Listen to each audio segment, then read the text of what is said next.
पेट भरते हैं। जरा सोचिए कि जब आप नहीं रहेंगे तो वो 5 लोग बेचारे भूखे ही रह जाएंगे। क्यों?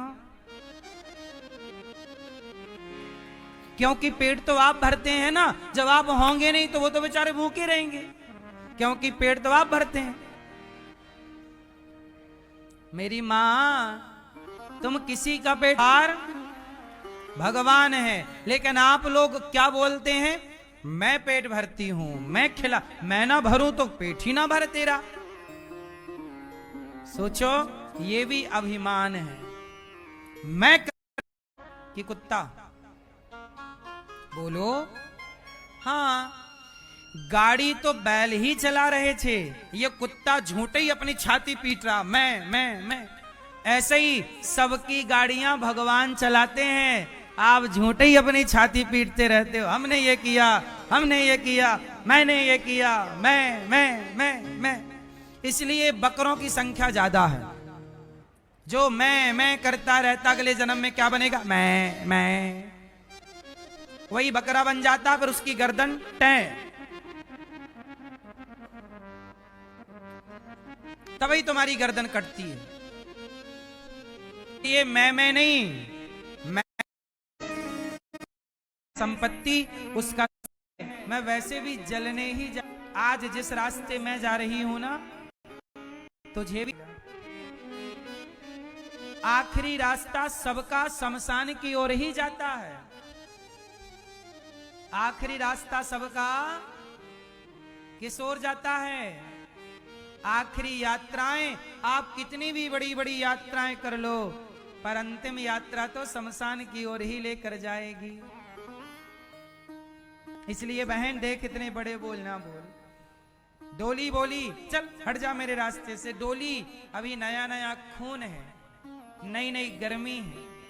जब आदमी कहते ना, समझ नहीं होती तो जवानी अंधा कर देती है। जब आप किसी का अपमान करते हैं, तिरस्कार करते हैं, उस समय आप अंधे हो जाते हैं। आप भूल जाते हैं कि जो समय आज सामने वाले का है, कल वो समय मेरा भी हो सकता है। किसी को गरीब ना समझना साहब। किसी मेरे पति हैं, मेरे 2 बच्चे हैं, क्या करूं बहन?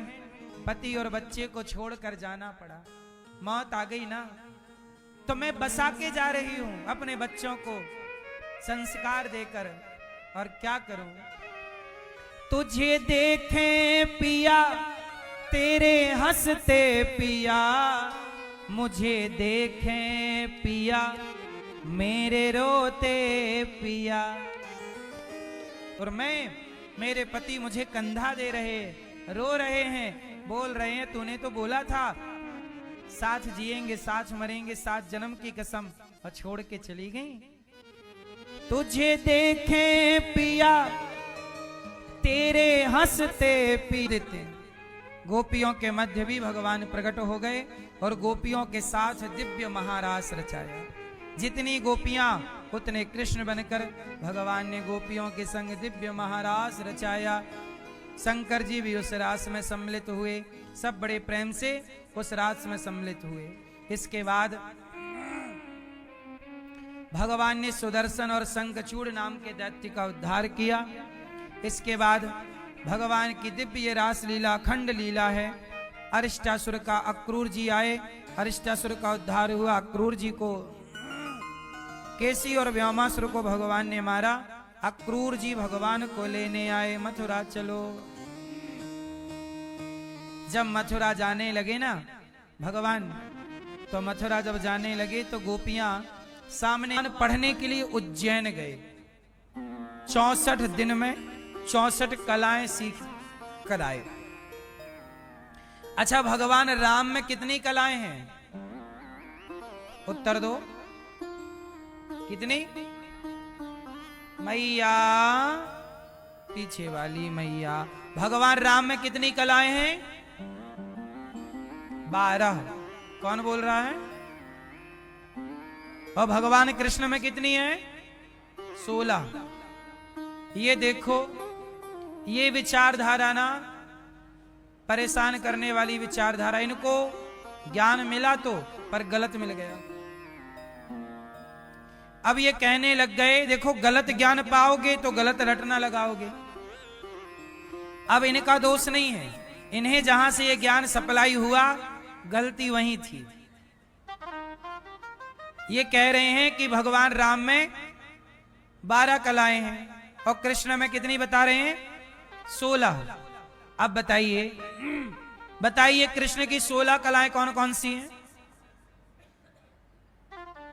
राम की 12 कलाएं कौन कौन सी हैं? हैं कि नहीं है? उद्धव वृंदावन जइयो, मैया से हो जाए कहियो, याद करत तेरो सावरो। उद्धव वृंद है, भगवान अपने प्रेम को प्रकट नहीं करते, छिपा के रखते हैं। किसे भेज रहे हैं? उद्धव। उद्धव वृंदा। तो भरत जी को तो सिंहासन मिल ही रहा था, बैठ के अपना सत्ता का सुख पाते। क्या जरूरत थी नंगे पांव चलने की? क्या जरूरत थी कांटे कंकड़ का कष्ट सहने की? लेकिन ना मेरी माँ, जब प्रेम होता है ना तो फिर कोई कष्ट दिखाई नहीं पड़ता। इसलिए मेरी माँ भगवान से प्रेम। उद्धव जी चले मथुरा से जब कुछ दूर, वृंदावन निकट आया, वहीं से प्रेम ने अपना अनोखा रंग दिखलाया। बिटप झुक कर ये कहते हैं, इधर आओ इधर आओ, पपीहा कह रहा पी कहाँ, ये भी तो बतलाओ। नदी यमुना की धारा शब्द हरिहर का सुनाती है, भ्रमर गुंजार से भी यही मधुर आवाज आती। तो वृंदावन में उद्धव जी ने क्या देखा? उद्धव जी ज्ञानी हैं और वृंदावन में कौन रहता है? प्रेमी गोपियां। उद्धव जी आए, पूछा भैया ये यशोदा का घर कहाँ है? लोगों ने बताया वो रहा घर, ये पानी की धार जहां से निकल रही है। उद्धव जी ने पूछा पानी घर से क्यों निकल रहा है? धारा। बोले पानी नहीं है, गोपियां, ग्वालवाल, गैया, यशोदा मैया इतने आंसू बहाए कृष्ण के लिए कि उन सबकी याद में जो आंसू गिरे वो आंसू ही ये छोटी सी नदी जैसी नजर आ रही है। उद्धव जी अंदर गए, दरवाजे में आवाज लगाई, मैया। नंद बाबा रोते हुए बोले, ये जो बैठी है ना ये यशोदा है। अरे यशोदा?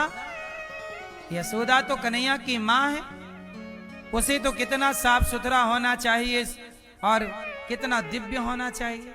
इनके तो बाल बिखरे हैं, पुरानी सी साड़ी है, ये तो कोई दासी लग रही हैं। नंद बाबा बोले, उद्धव जब से कन्हैया गए हैं ना तब से इन्हें इनका पता ही नहीं। सोचो प्रेम क्या है। मुझे मेरा पता है मतलब मैं ज्ञानी हूं, मुझे मेरा पता है मतलब मैं ज्ञानी हूं, और जब मैं था तब हरि ने। ये जो रोना है, ये जो प्रेम है ना मेरी माँ, यही बड़े बड़े भक्त चाहते हैं। ये प्रेम कब हमारे भीतर आएगा? उद्धव गोपियों के पास गए, गोपियां रो रही। उद्धव जी कुछ समझाने लगे, गोपियों ने कहा, ऐ उद्धव हमें ज्ञान की पोत